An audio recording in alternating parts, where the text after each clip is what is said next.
At 1 o'clock in the morning, a young mother walked into a convenience store with a sleeping toddler on her shoulder.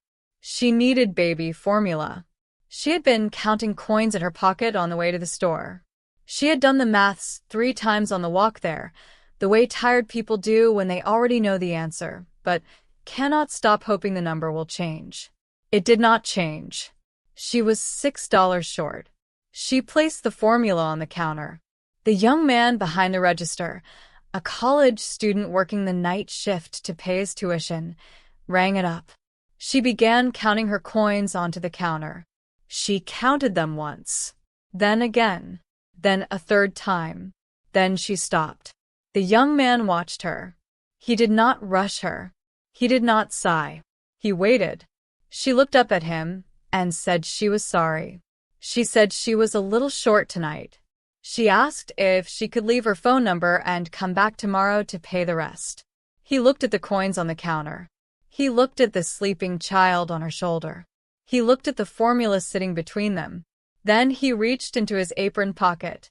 He had been collecting tips all night, small ones, the kind people leave at convenience stores after a long shift of their own. He took out the small folded bills and counted $6 onto the counter beside her coins. He said, "It is covered. Have a good night." She looked at him for a moment. She did not know what to say. She picked up the formula, shifted the sleeping child on her shoulder, and walked back out into the dark.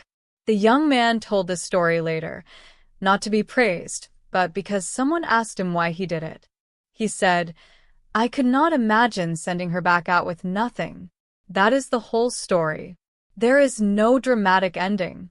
Nobody became famous. Nobody was rewarded." The young man went back to counting the register. The mother went home. The baby slept through all of it. But here is what the story contains, if you look at it long enough. It contains the specific kind of courage that never gets celebrated.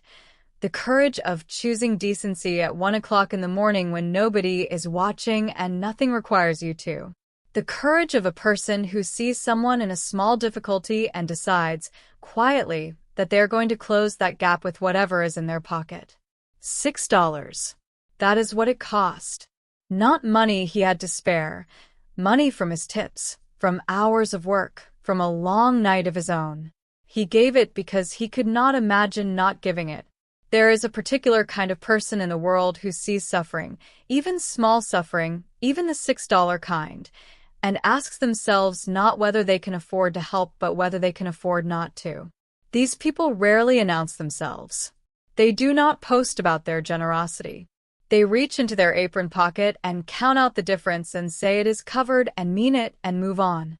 The moral of the story is not that you should give money to strangers, though you can if you are able. The moral is smaller and more daily than that. The moral is this: the gap between someone struggling and someone not struggling is often much smaller than it looks. Sometimes it is $6.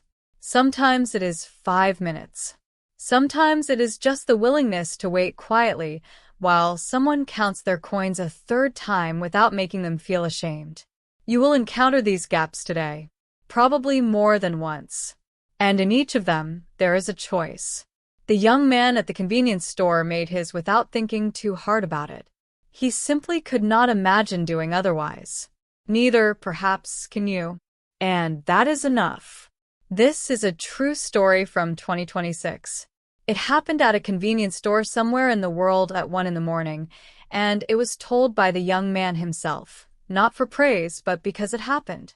If this story moved you, tell us in the comments, what is one small gap you have closed for someone, or someone has closed for you? One sentence. In English. We read every one.